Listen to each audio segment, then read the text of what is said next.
People often say to me, I don't have time, or I'm really busy, or I've got this coming up, and so I can't allocate time towards investing in my health at the moment. I've said this to myself before. So in this video, I'm gonna share with you one tip that has helped me get into the right frame of mind when I put pressure on myself, or when I put myself in a state of thinking that I don't have time. Like, I've done it myself. It was March 2022 and I'd been out of employment for a while. I'd recently decided that I want to start interviewing for jobs again and enter the data analyst, data scientist, data engineer industry/field. That was the career that I wanted to pursue at the time. I'd been progressed to the final round of an interview and it seemed like the dream job at the time. Great company culture, high performance environment, small teams, interesting work, challenging work, and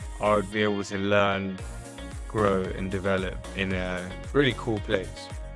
What I decided to do was just buckle up and get to work, because I'm quite an obsessive person sometimes. I didn't think about anything else but the interview for a good 2 weeks. I'd wake up and I'd start preparing. It was a consulting company, so I had to do case study prep. It's where you get given a problem and you have to work through the solution in logical steps. So for example, they can ask you how many planes fly through Heathrow Airport in a day, and you have to figure out a way to calculate that number using assumptions and logic to get to the best possible guess that you can.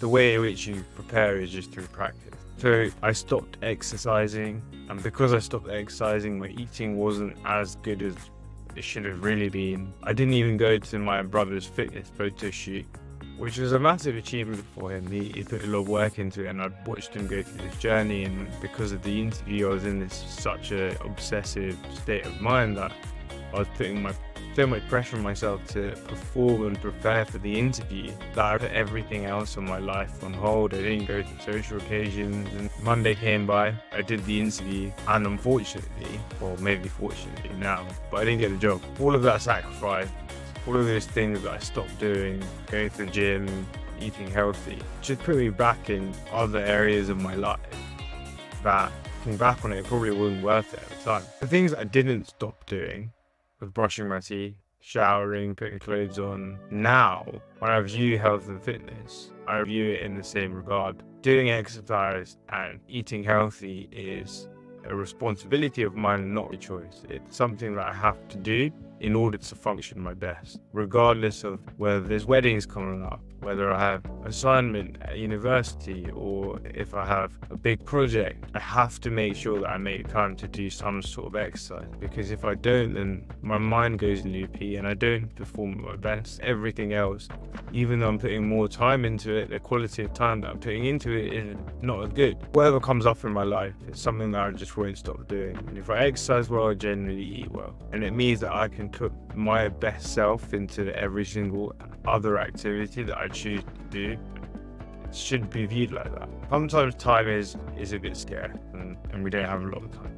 But you can always do something. Even if it's a quick 30-minute workout, a quick 15-minute workout, that's better than zero. We often put beliefs in our head that we need to do a certain way to check the box of the activity that we need to do. In order to exercise, I need to travel to the gym. But we put this condition based on our preconceptions of what we should do to do something, but why can't we just blast through them, get rid of those limiting beliefs, and then just do the exercise? Like, what is the actual goal here? Well, it's to move our body, it's to feel a little bit better, get the endorphin rush, increase our energy. So going to the gym and traveling to the gym is not part of that.